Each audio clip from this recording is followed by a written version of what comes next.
Good morning. कैसे हैं आप लोग? आज हम बात करने जा रहे हैं, ऐसा चैप्टर है जो हमारे डेली लाइफ में यूज है और उस चैप्टर के बिना इस दुनिया में कोई भी काम पॉसिबल नहीं है। तो उस चैप्टर का नाम है वर्क, एनर्जी एंड पावर।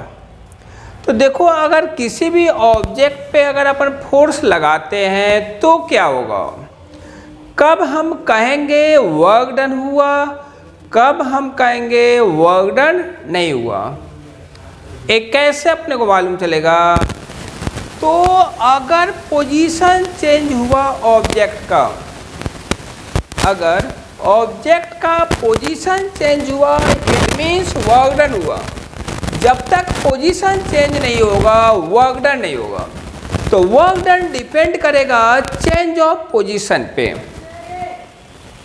अब देखो, किसके कारण वर्क डन पॉजिटिव आएगा, किसके कारण वर्क डन नेगेटिव आएगा और किसके कारण वर्क डन जीरो आएगा, ये बात समझना जरूरी है। तो हमारा चैप्टर का नाम है work, energy and power. Work, energy and power, हमें ये पढ़ना है। हमें पढ़ना है वर्क क्या होता है, एनर्जी क्या होता है एंड पावर क्या होता है। सबसे पहले अपन वर्क के बारे में पढ़ेंगे। वर्क है क्या? सबसे इंपॉर्टेंट पॉइंट, वर्क तभी होगा जब चेंज ऑफ पोजीशन होगा। किसी ऑब्जेक्ट का पोजीशन चेंज होगा तभी वर्क डन होगा, नहीं तो नहीं होगा। इसको अपन क्या कह सकते हैं? इसको अपन डिस्प्लेसमेंट बोल सकते हैं।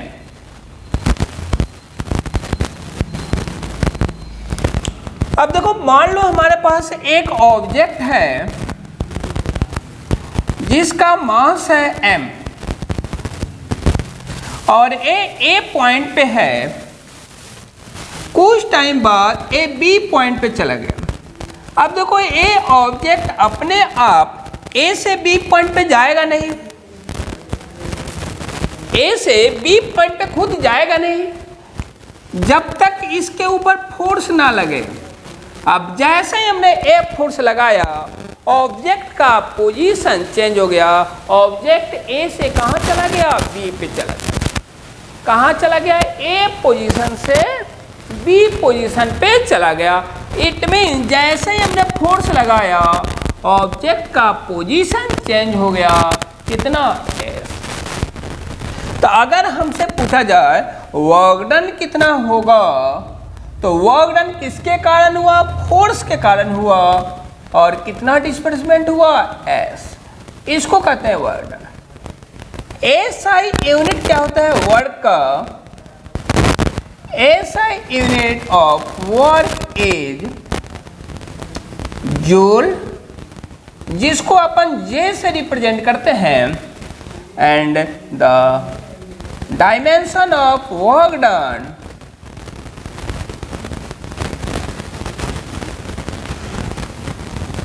वर्क का डायमेंशन होता है एम, एल का पावर 2, टी का पावर -2।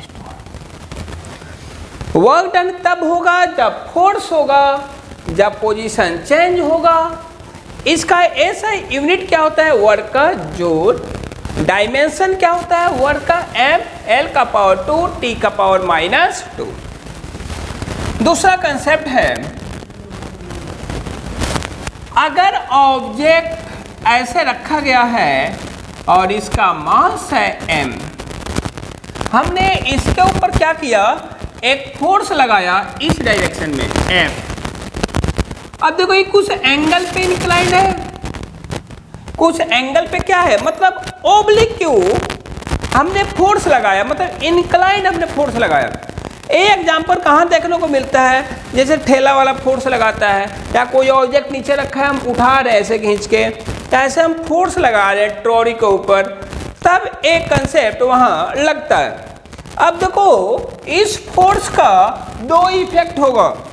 एक होगा x डायरेक्शन में जिसका नाम होगा f cos theta and other होगा y डायरेक्शन में जिसका नाम होगा f sin थीटा।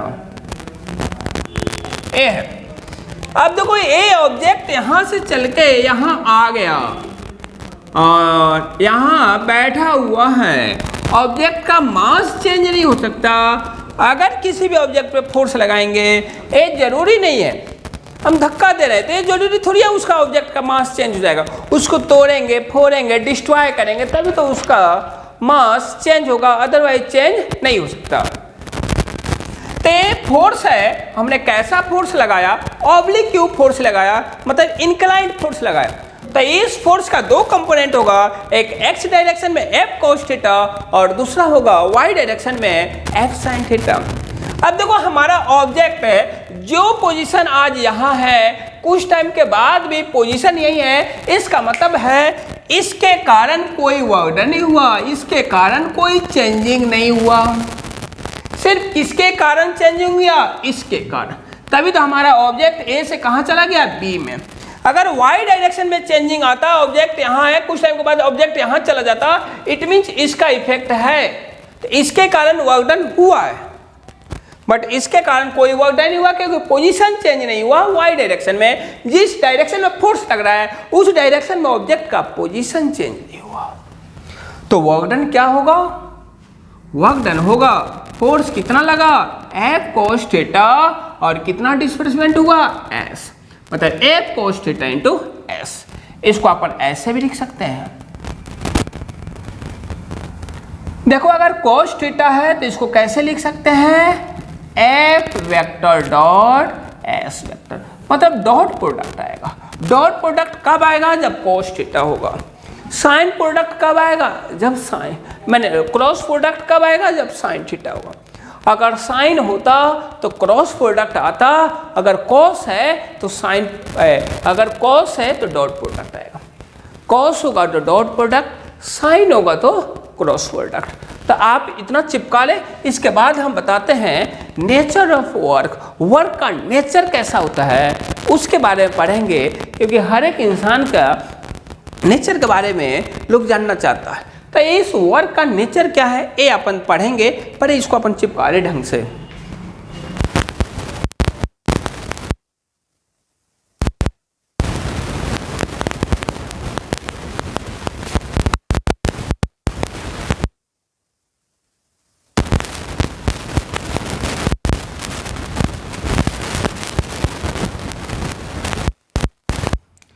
एक तो होता है अपना, चलो नेगेटिव से यहाँ स्टार्ट करते हैं। Negative work done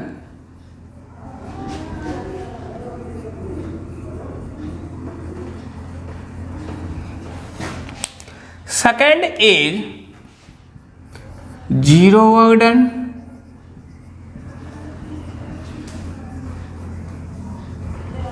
third is positive work done.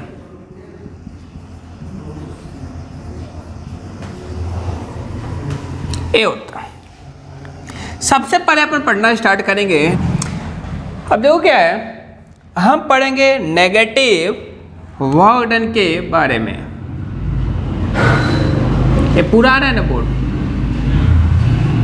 Negative work done होता क्या है अपन ये समझे। मान लो एक ऑब्जेक्ट है जिसका मास है m, है ना, और मैं फोर्स लगा रहा हूं। मान लो यहां इसको चिपकाओ कि मजा आ जाएगा। यहां मैं इसके ऊपर ऐसे फोर्स लगा रहा हूं, बट हमारा ऑब्जेक्ट कहाँ आ गया? बैक साइड में आ गया, यहां आ गया, अपोजिट आ गया। पहले यहां था, अब यहां आ गया। अब देखो दोनों का डायरेक्शन अपोजिट है, फोर्स ऐसे लग रहा है और डिस्प्लेसमेंट ऐसे हो रहा है। अब देखो दोनों के बीच का एंगल कितना है? 180 का, क्योंकि दोनों का डायरेक्शन क्या है? अपोजिट है। तो देखो अभी हमने वर्क डन निकाला था एफ एस कोस थीटा, अब देखो एफ एस एंगल कितना है 180 है और cos 180 होता है -1, तो वर्क डन क्या हो गया माइनस एफ एस, इतना वर्क डन आ गया। तो नेगेटिव वर्क डन क्या होगा जब फोर्स और डिस्प्लेसमेंट का डायरेक्शन अपोजिट हो रहा है। मान लो मैं किसी को अपने तरफ बुला रहा हूँ बट मेरे तरफ नहीं आ रहा है, मैं यूँ फोर्स लगा रहा हूँ और वो पीछे भागा जा रहा है, इट मीन्स कैसा वर्क डन है नेगेटिव वर्क डन है। जीरो वर्क डन कब होगा जब आपन या तो सर्कुलर पाथ पे रोटेट कर रहे हैं और जहाँ से चले वही लौट के आ गए तो वर्क डन क्या होगा जीरो। या किसी भी कंजर्वेटिव फोर्स के कारण, कंजर्वेटिव फोर्स माने धरती माँ फोर्स लगा रही है तो उनके कारण वर्क डन, मान लो मार्कर है हमने ऊपर फेंका फिर यहीं लौट के आएगा तो पोजीशन चेंज हुआ नहीं हुआ, तो धरती माँ के कारण ग्रेविटी के कारण कोई वर्क डन हुआ नहीं हुआ, तो ग्रेविटेशनल फोर्स के कारण कोई वर्क डन नहीं होता।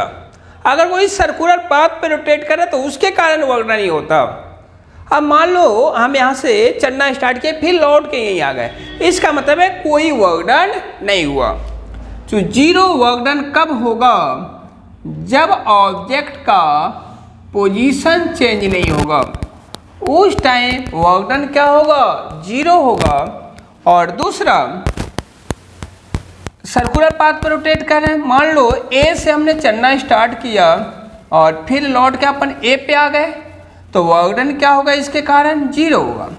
दूसरा फोर्स ऐसे लग रहा है मान लो और मैं ऐसे जा रहा हूं, मेरा डिस्प्लेसमेंट इस डायरेक्शन में है पॉजिटिव एक्स डायरेक्शन में है और फोर्स अपवर्ड डायरेक्शन में लग रहा है, तो देखो इनके बीच का एंगल क्या है 90, और जहां एंगल 90 का बनेगा वर्क डन क्या आएगा अपना जीरो आएगा, क्योंकि F S cos theta, theta क्या है 90 है और कोस 90 क्या होता है जीरो, तो वर्क डन कितना आएगा जीरो आएगा।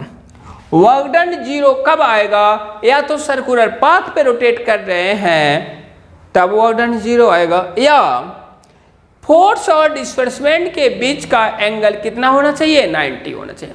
कोई ऑब्जेक्ट अपवर्ड डायरेक्शन में जा रहा है, ऐसे फोर्स ऐसे लगा रहा है और डिस्प्लेसमेंट इधर हो रहा है, तो एंगल कितना का बनेगा 90 का। जहां एंगल 90 का बनेगा वहां वर्क डन जीरो होगा, क्योंकि कोस 90 क्या होता है जीरो होता है। अब अपने को पढ़ना है पॉजिटिव कब होगा, ये इंपॉर्टेंट बात है, पॉजिटिव वर्क डन कब होगा।